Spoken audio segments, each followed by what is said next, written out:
Hello and welcome to the Oikos Family Podcast, episode number 75.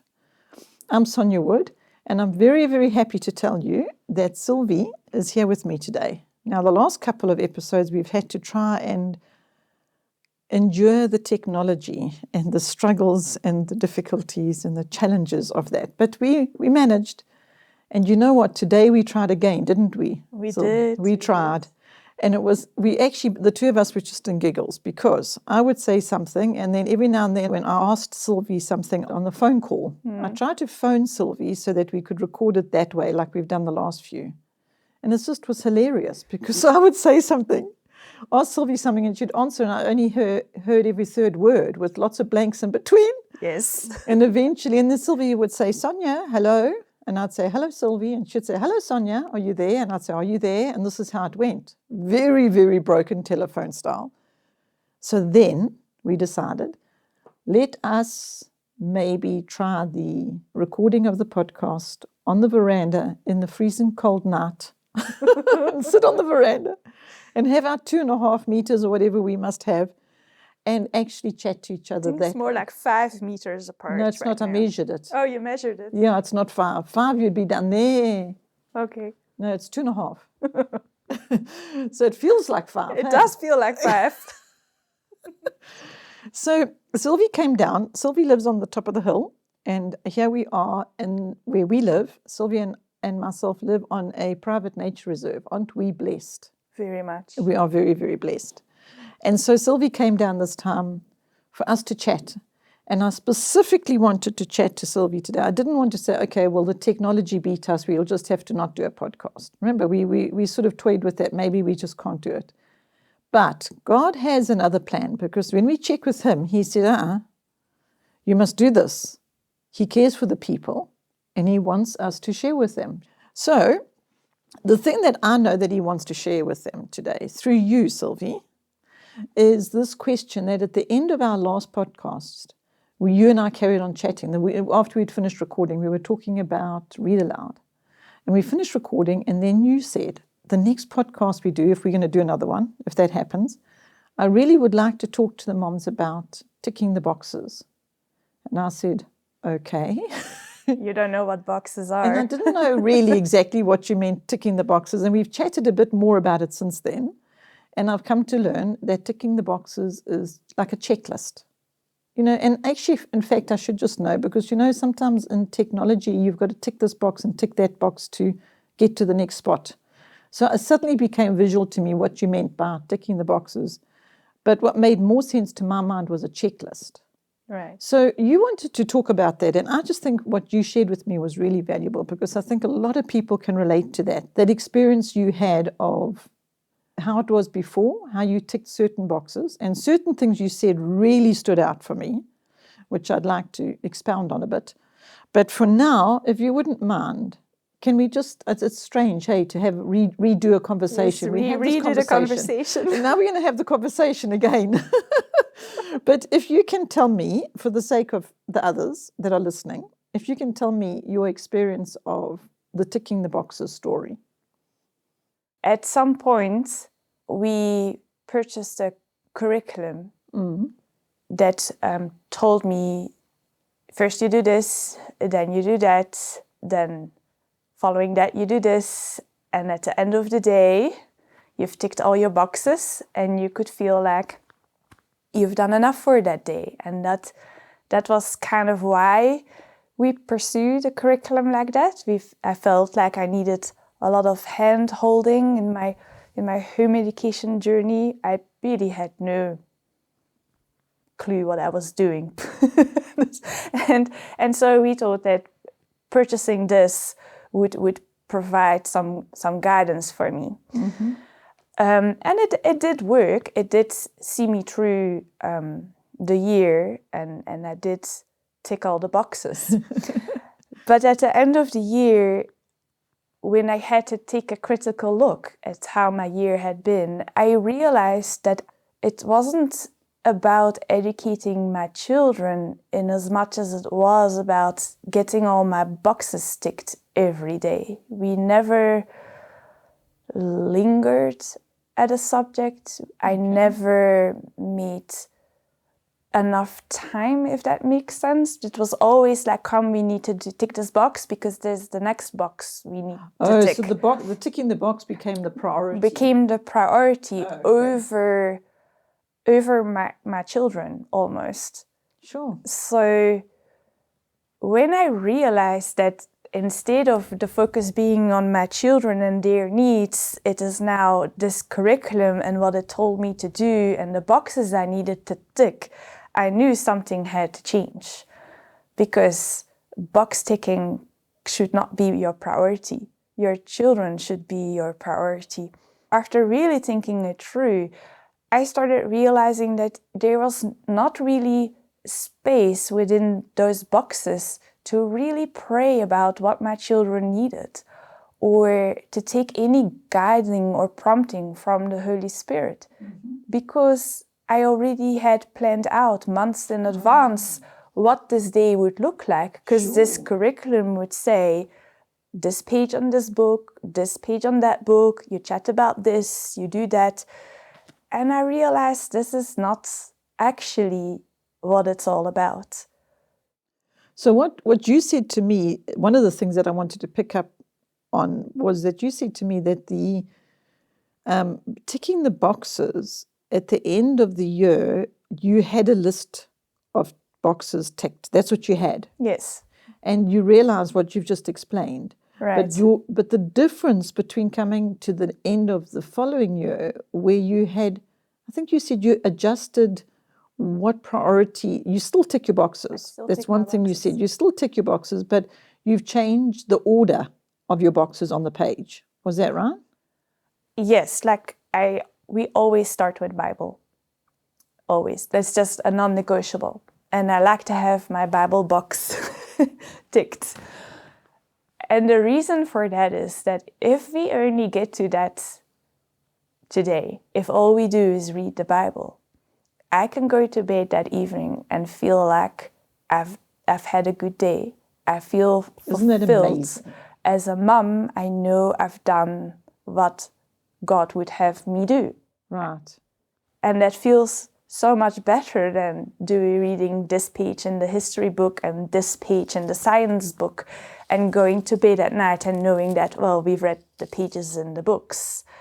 It doesn't have the same fulfillment for me. Sure, that is so amazing. Right. So, and then I do have my boxes. We do Bible, and then we generally do our maths or our language, and we go down the list and I tick my boxes. But it's never the same as when you purchase a curriculum where all the boxes are already filled in for you. I can see and I can look at my children and I pray in the morning, like, what do my children need right now, today? What do they need? What do they need from me? And what is it that God would want me to share with them? And then it's almost like, it kind of comes to you and the Holy Spirit is in it and He guides you and He tells you what to... My days are never scripted anymore by some curriculum I purchased, but it's very much on my knees in prayer. It's guided by the Spirit. My direction no longer comes from a person that wrote this curriculum. My guidance comes now from my prayers and my guidance from God. And it feels so different. Well, again, one of the things that I picked up when we were speaking after the previous podcast was that we had spoken a little bit about how you had spent the whole morning doing Bible studies. And you also said after that, you can't tick that box. There's not a box to tick that says, right, we've done 3 hours of Bible study as such. You can't actually check that off and say, okay, that's that done, because it's too much more. Yes. Than ticking a box. There's so much in it. That box doesn't actually exist. I think that's why I like the checklist, because you can't put Bible study in a box, really, which is what you're saying. You can't really, but what I mean with the Bible box is that's what we want to do first. Right. It's not that it fits in the box. It doesn't fit in the box, but that's what we get to first. So if we do our Bible, then I can walk away and feel that I've had a good day. That's all it means. Now, this Bible study can go on and on. Like the other day, it was almost all morning, and it really felt like we've done enough that day, although we didn't do maths and we didn't do language and we didn't actually get to anything else that day. But it really felt like we had such a fulfilling day, and it was so nice to experience that. And I don't think I would have ever experienced it if I still was just doing somebody else's boxes and somebody else's idea of what I should be teaching my children, if that makes sense. It does. And I think that is why I wanted us to share today again and actually have this conversation again, because of the fact that I really believe a lot of people can perhaps identify with being in that place where you're talking about, where you were in the place where you had to tick all the boxes to feel like you were doing what you should do. And I said to you when we had the previous conversation that I'm sure that was motivated by love and care and concern for your children, because you're a loving parent and you want the best for your children. And that was the best that you knew to give them, was to make sure you ticked all their boxes and made sure that they did all their studies, and you read all those pages. And so it was motivated by that. And that is why you did it. But then you discovered something else. Yes. And your discovery of the other being that ticking these boxes actually is not necessarily the best thing for my children, even though I started out with thinking that this would be the best for them. I must actually get all these boxes ticked, and I must make sure that they're getting well educated. And I just think there might be many, many people, many parents that are feeling like that, and they haven't maybe yet experienced the freedom. Like you've actually have freedom from the curriculum being your master, if I may say. Right. And now God is your master, and you're putting him first and saying, okay, Lord, what is important to you today? Not what is important to me to tick a box that the curriculum says I must tick. And the difference between those two is incomparable. You can't even start to compare them. There is no way you can compare the difference between being guided by what's important to God today versus being guided by what's important to some system or some other person. That's, as you say, you put it so well when you said that somebody else scripted the day for you, scripted your day for you, and that whoever scripted that can't know what you're facing in your day, but God does know. There's the thing, you see. So when you take time to stop and ask him, okay, what is important to you today? When you do that and you say it just comes to you, you just feel led, you feel this inspiration come, or you feel this insight come that, maybe I need to spend a bit of extra time with this one particular child, because maybe that's what, and you didn't know that before you went to ask him. You maybe, as you say, had your day planned already, set out, and the next day and the next day and the next day, and you're missing your children that way. You're missing their needs, aren't you? Absolutely. As you were saying when you were speaking about it just now. So I just think that maybe if some people might feel a little bit, as some parents that are listening might feel a little bit, but I don't quite know how to do that. They might be saying, but I'm a bit nervous. Oh, hang on, I've just remembered something. You used a phrase that I want to use now, and that you said, ticking boxes was my comfort. Yes, it was. That's what you said. Yes. So now how do you get out of that place that's a comfort? It was actually your comfort. Because my comfort was misplaced. How can you place comfort in boxes? Your comfort should come from the Lord. Right. So now, before you say one more word, I just want to say that there in itself, I'm hoping that parents are just going to go, okay, I'm going to take that.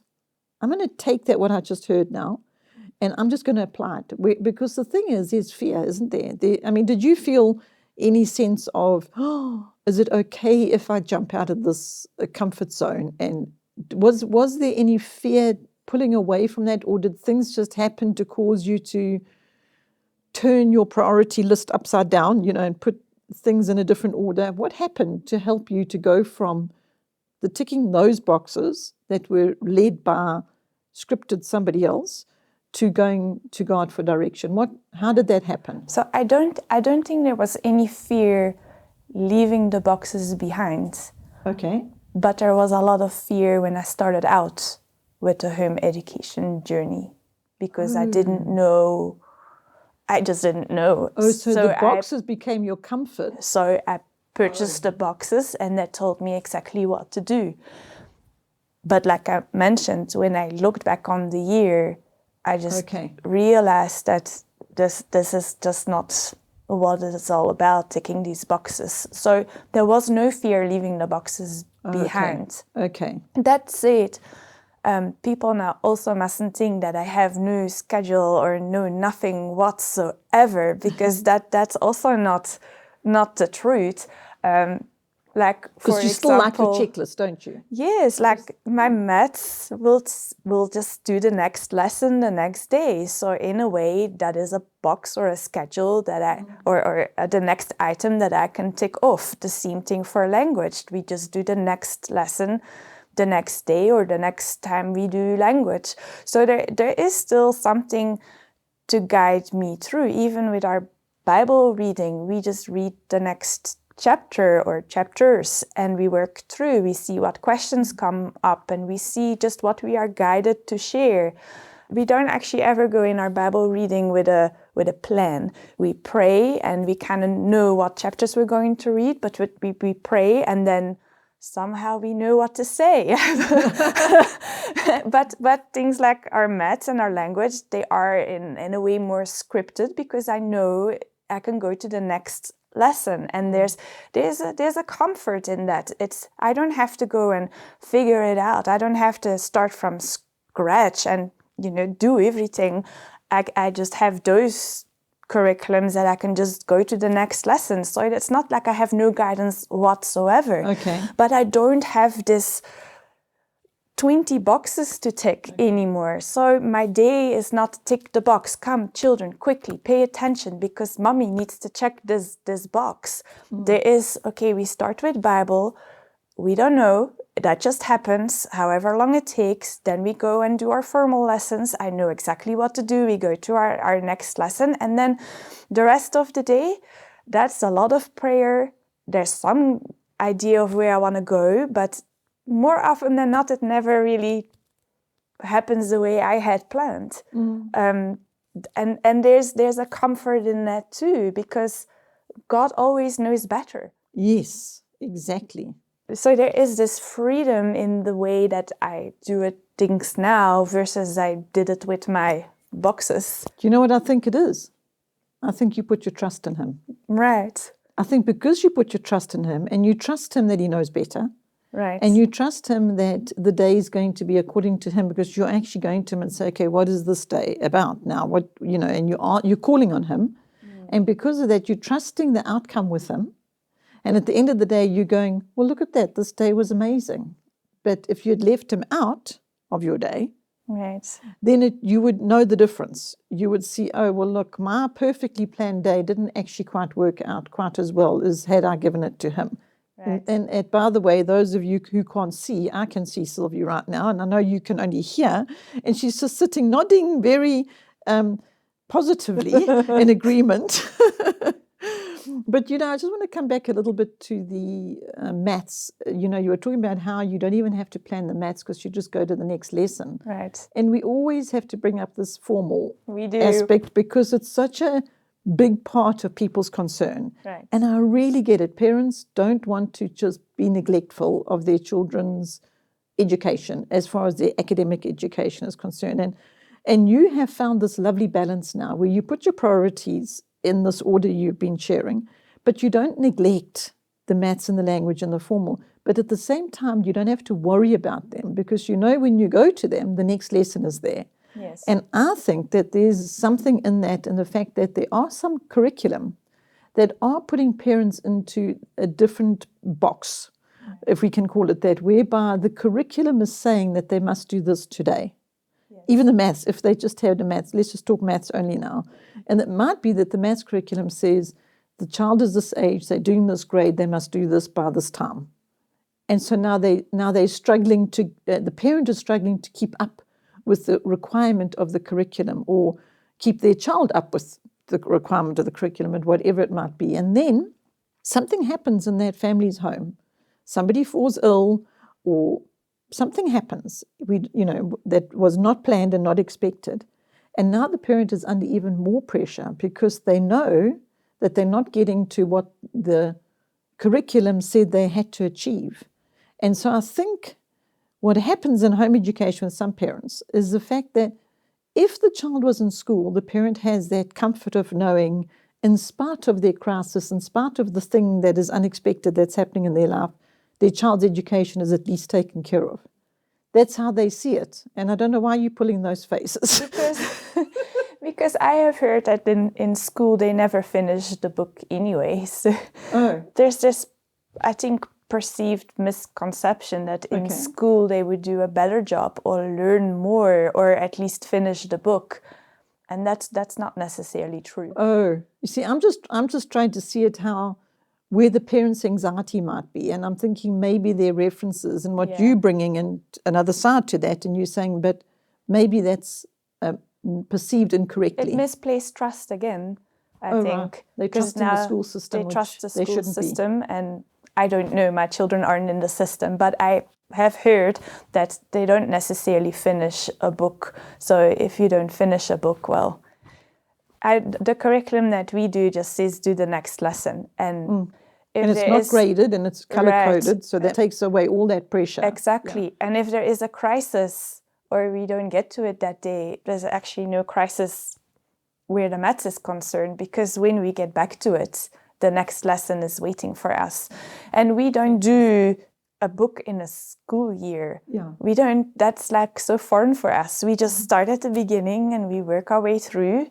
And whenever we're through, that's when we start the next level. And we have finished our books in, I don't know, February. We have finished our books in June. It's just whenever they work at their own pace. So that's not something that is putting any stress on me. I don't perceive that the same as those boxes. I know it's a comfort for me. It's there. It's the next lesson.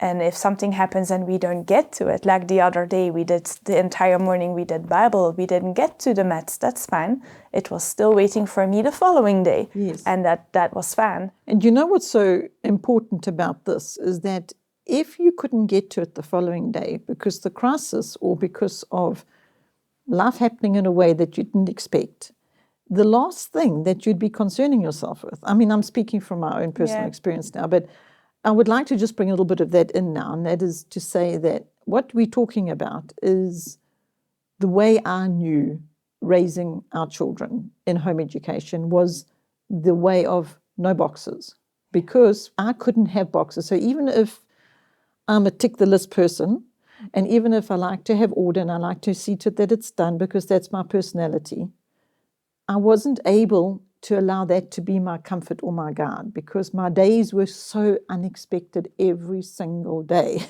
I woke knowing that this day is going to be a day that I can only do if I call on him. I can only get through this day with his help.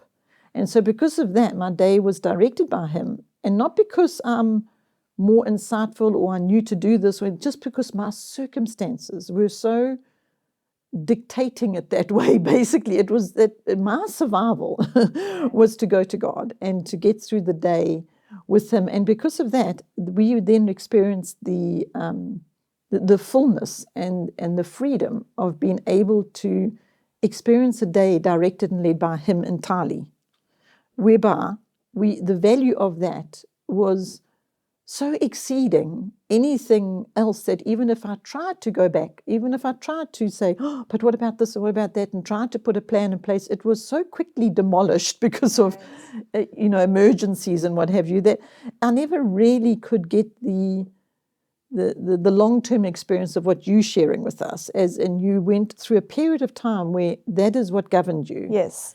And so I'm so grateful that you can share that other side, because in my own personal experience, right from the beginning of the very first child, there was trauma and there was crisis. And so there was no way that as a parent, I'm going to be concerning myself with my child's maths ability when actually this could be her last day on earth. Right. So all that concerned me was actually teaching her of her Savior. And because that's all that was my priority, when I had done that, there was, interestingly, time for the other academic stuff to come in, because I didn't just completely neglect it. I knew that I had the responsibility as a parent to raise these children and equip them for their adult life. God wanted me to do that. So I had the resources to help me achieve that, like what you say, the comfort of just knowing it's there.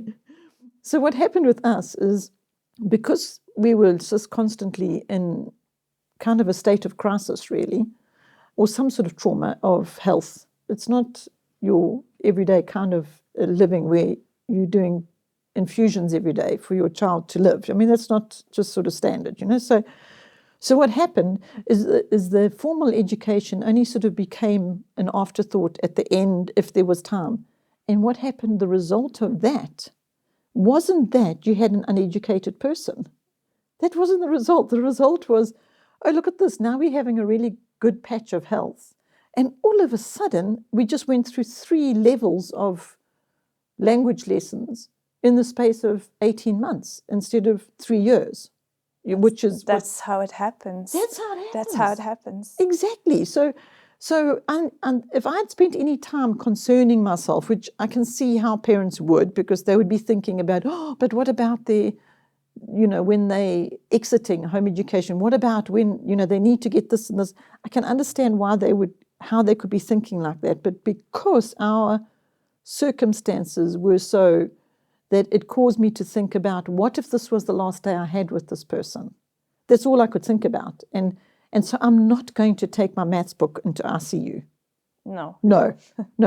I'm going to take my Bible. You see, so, and because of that, I could not have lists. Lists and ticking boxes would have been completely destructive, because I wouldn't have been able to tick the boxes that were on my list. But on God's list, they were all being ticked. Yeah. If you can see, being in ICU, I've shared this in one of the books that I wrote, where I said ICU, he showed me one day that he was saying I, as in God, C, as in SEE, U. Yeah. That's what he showed me when I was sitting in ICU one day feeling sorry for myself. It's very comforting. Yes. But the thing is, I didn't take my maths book in there, and I didn't concern myself with that person's adulthood and their education. I concerned myself with today. And because of that, when I say because of that, my experience of that was this huge value, this huge depth of freedom. I don't know how, you can't really find words to describe the fullness. I think you hit a nail on the head with the freedom. There is such freedom when you reach that point. And you know that I so understand what you're talking about. Yes, you because do. My son, he was also in ICU, and I mean, the last thing on our mind was maths. But I remember so clearly thinking, like, because we were told he was not going to make it through the night. Right. And the only thing I could think about is, does my child know where he's going? Does he know Jesus? Does he? And I could feel all my failure as a mum, because I was like, I didn't do what God told me to do. I didn't. Did I really? Was that my priority? And I had to say, no, it wasn't. Reading Bible wasn't the priority at that point. I was stressed with worldly things. And I really had to meet God in the ICU. If my child died, then I don't know. You have to trust that, God, we serve a loving God, so nothing wrong would have happened. But when you meet God face to face like that, and you see it so clearly, and there is an immense freedom in that, you're freed from all these worldly concerns, and you can see so clearly that there's only really one concern, and that is, does your child know Jesus? Because at the end of the day, you and I were battling this out in ICU, but what is the difference from our day-to-day now? You don't know when is your last day here. No. You just don't know. You just are more aware of that in an ICU setting. Yes. But every day could be your last. ICU opens your eyes and you see things. Yes. Yeah. So your priorities and the way you look at things just changes so drastically. And I think that's part of the reason why it's so, I would say, easy with courting. It's not easy, but it comes easier to see what is important and what is secondary. And with secondary, I don't mean that it's not important. It's still important, but it's not the most important. Yes, it's not on the list. You're not just ignoring it. And so, I'm just thinking now something that you said, that when you were in ICU, you really came face to face with God on the question to yourself is, have I given the priority God needed me to give for imparting him? He is this boy's creator. He made him. And have I, as the parent, given to this boy, this son that God gave to me, have I given what God wanted me to? And you were faced with that question. I think as you're saying that, I'm realizing something, and that from the moment of birth of our first child, that question that you were faced with in ICU when your child was what age, 6 or 7 years? He was 4. 4, only 4. Yeah. Only 4. So 4 years had passed. Okay. Yes. So what happened with us is not even as much as 4 days had passed when we weren't faced with that. And so now what are you going to do about this? So you see, right from the absolute birth of this child, there was this awareness that you are talking about that you hadn't asked you. And this is why I think we need to share this with people. We need to let parents know that we discovered this amazing liberty in the greatness of putting God as our priority and the good that comes from that, and how different it looks to what you said just now when the world and the structures of the systems and whatever the expectations and requirements of that were the thing that guided you. And when that wasn't anymore and it was now God that was guiding you, the difference, we can't describe it. You have to live it to know it. It's very hard to put it to words because you, like you say, you really do have to live it.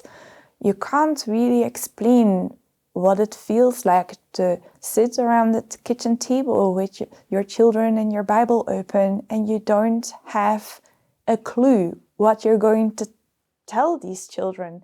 And you pray and you read your chapter, and all of a sudden there's all these words coming out of it. It's not my mouth, it's actually my husband that does it. So it's generally he gets it his mouth. So all these words start coming out, and you think like, wow, where did this come from? But you know where it comes from. It's like the Spirit guiding you in what to say, and it will be exactly what your children need for that day. And that's why I feel you can walk away from that Bible reading and the lesson, you walk away from it fulfilled. Yes. And the rest that you do in the day, that's just cherries on top and bonuses and stuff cherries that you feel you have to do. Ice cream and exactly. Yeah. And if you don't have it, it's okay. That's absolutely fine. It's nice to have, but if you don't have it, it's okay. Yeah, it is absolutely fine. And I think this is very significant and very pertinent what we're talking about right now because of the situation we're in with this pandemic. And the thing that I have been noticing in the pandemic is a new kind of panic of parents, a panic that what I'm wanting to say to the parents is, please don't panic. This can be a precious time. This can be a gift to you. This time can be an opportunity for you to have with your children that you otherwise wouldn't have had. I mean, when and however. I mean, I asked my parents the other day who are in their 80s, have you ever experienced anything remotely like this in the 80 years you've been on this planet? And they said nothing even remotely close to this. And the thing is, it is so rare, it's so unique, it's so unusual, it has so many negatives to it, it's disturbing and it's worrying and all those things. But then let's look on the other side and see the good that we can actually attain in this time. And so that's what I want to just so encourage parents to just say, well, let's just embrace this time. Let's just say this is a gift. This is a time that we can actually, look at what you're saying, sit around our kitchen table with our children because we're not having to rush out the door and go rushing through the day, and at the end of the day, it's fallen into bed and it's the next day, and you don't even know that you haven't even stopped to pray. You don't even know. You don't even think about it. You don't even consider whether you've actually got God's priorities and God's order or not, because your day is just a rush. Right. That is how parents have been experiencing life. And now they sing at home and going, well, now what am I to do? And their concern is their children's academic, educational well-being.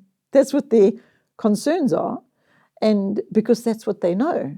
But what about us suggesting to them to put that aside and actually use this time as a time to be glad for, if that's possible? Right.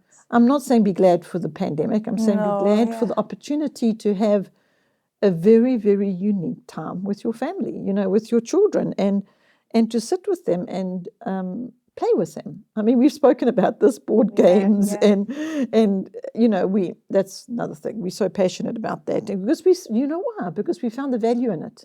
That's why. We played Battleship today. Did you? We did. Did you have fun? We did, yeah.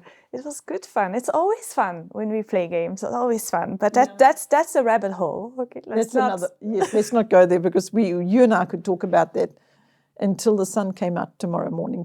At the moment, we're sitting in the dark, by the way, everybody. And it's very cold. It's very cold. I can see you starting to tuck your hands under your legs to keep them warm, as I'm doing, you see? Yeah, I'm sitting here wrapped up in blankets while I talk to Sylvie on the veranda, because we are not going to go inside where it's nice and warm, because that wouldn't be right, because we have to be careful. You see now, I don't know, you know what? If we weren't in a pandemic, we would be inside now.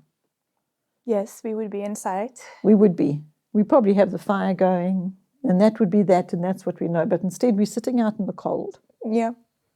But look at the view. I was just going to say, and we're seeing the little twinkly lights over there on the horizon, and we're listening to the silence. It's different. I heard the crickets just now, but everything's quiet now. Yeah, very quiet. It's different, but it's different good. Yeah. That's the thing. I was just saying this morning, we were sitting chatting as a family, and I was just saying, I'm actually taking time to ponder on the good that is coming through this pandemic, the good that's coming from it, out of it. And I can see a lot of good. Right. Can you? I can see good, definitely. Yeah. That there's always this little nagging voice, like, I don't like it when people suffer. There's this nagging voice, little voice, like, shame. A lot of people are suffering, and it's hard times out there. We can't definitely can't make light of that, and you can't just say it's good when there's people that are really experiencing incredible hardship. But that's not to mean it's bad, though. That's what I'm saying, is that hardship doesn't automatically mean it's bad. It doesn't. And we would know a thing or two about hardship, right? Yes. So no, it's definitely, it's not bad. And I really pray that a lot of people will find the good in this. You also have to be open to it. You have to pray to see it. It won't just come, I don't think, if your mindset is like, oh, this is all bad, and why is this happening? And well, then that's how it's going to be. It's going to be that. If that's how you're seeing it, then it will be that. So you do have to open yourself. To be more intentional, to try and look for the good. That's what I was saying to the family this morning. Let's find the good, because we need to, because there's, we do. This week, oh my goodness, you would think that actually Oikos would you just wonder how it even carries on, because it can only be God. Because this week, everything that can stop Oikos has had a go at stopping Oikos. If I went into the detail of it, it would be hard to believe. But you're still going. Well, because he says so. A time such as this, when we need to actually be doing what he has called us to do, and that is care for the people and encourage them to raise the children that he's given them for him, for his purpose. That's what he wants us to do, and that is the calling, and that is what we'll do. And we have got everything in the natural. I mean, I can't think of something left to not, but there might be some new thing that will come up, but it's just astoundingly unreal that so much can be going wrong, as in practically. I mean, just take a little example of today. We go to do a podcast. The minute we're going to start, the power goes off. The power goes. No warning, just jink, no power for anybody anywhere. Off it goes. And in South Africa, for those of you who are listening outside of South Africa, we have something in this country called load shedding, where our power supplier turns the power off for a couple of hours from whatever times to spread the load. That's why it's called load shedding. So we can all share the power between us all.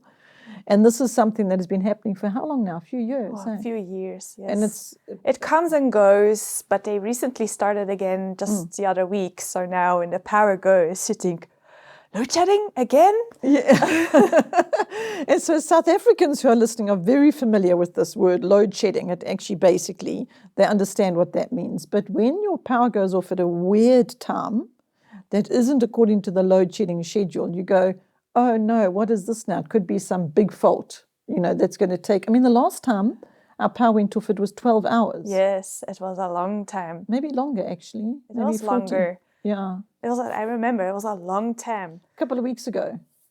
It was all through the night. And then the next day. The next day, and I think it came back on around lunchtime. But you see, we say a long time, and yet I was speaking to somebody earlier this week that said they hadn't had power for a few days. Wow. Then I spoke to somebody else. No, I didn't speak to this person, but somebody else in Mozambique sent their newsletter, and they were saying they don't have power for sometimes 6 days in a row. Wow. And so they run a ministry in Mozambique. And so this is what they do when they don't have power. They've got all these backup plans, of when they don't have power. And here we are going, and we didn't have power for a day and a half, and we don't have power for 2 days. But anyway. We sound so a little bit spoiled, aren't we? Yes, we are spoiled. And so when we were going to do our podcast, what happened? The power went off. And then we decided, well, we're not going to let that stop us. And we tried another way, and that didn't work. And then we tried another way, and here we are, sitting on our veranda getting colder by the minute. I think maybe we should wrap it up, literally, so we can go and wrap ourselves up. Right. Have you got anything more you wanted to share? It's very cold. Your brain is freezing over. Okay, well, I'm going to say goodbye to everybody. Do you want to say goodbye to everybody? Yes, sure. Thank you for listening, everyone that's listening. Please leave me a comment. It would be really nice to hear what you're thinking about the things we're chatting about. Yeah, it would be good. It would be a real encouragement to us, because it's difficult to just chat and not know. For me, it is. I know Sonja can just keep talking and talking and talking, but it doesn't come that natural to me. I don't know how to take that, actually. So leave us a comment, and I do really appreciate you taking the time to listen. Yes, I do too. It's very humbling to know that somebody's actually taking the time and listening to all our ramblings and stuff we have to say. So thank you. Thank you for joining us. And as Sylvie said, I would also just like to say we really, really do value and appreciate your time and your having taken the time to listen to this. And we would appreciate the comments, because we would then know if this has been supportive and helpful and encouraging. But comments or no comments, we know that God wants you to know what's important to Him. And so all we're doing is sharing what we have discovered, what's important to Him, what we in our own personal lives. It's different in every individual. But overall, that is why we are sharing with you, is because we want to leave that with you. What is important to God? And if you can spend some time on thinking about that, that would be just fantastic. So thank you for your time. Thank you for listening. And we do appreciate you. And we hope to be sharing with you in the next podcast. I hope you will be with me on the next podcast, Sylvie. Oh, definitely. It's such a treasure to have you. You're one of the treasures that, we're doing the treasure hunt theme this year. Right. You're one of those treasures. Oh. So thank you for being with us. And let's hope next time is less challenging. And even if it isn't, we will just do it anyway. We hope. That's what we hope. That's what we try for, hey? Absolutely. And it's a real pleasure to do these podcasts with you. Oh, well, thank you. And it's wonderful having you with us. And thank you, everybody, for listening. Until the next podcast, then, bye for now.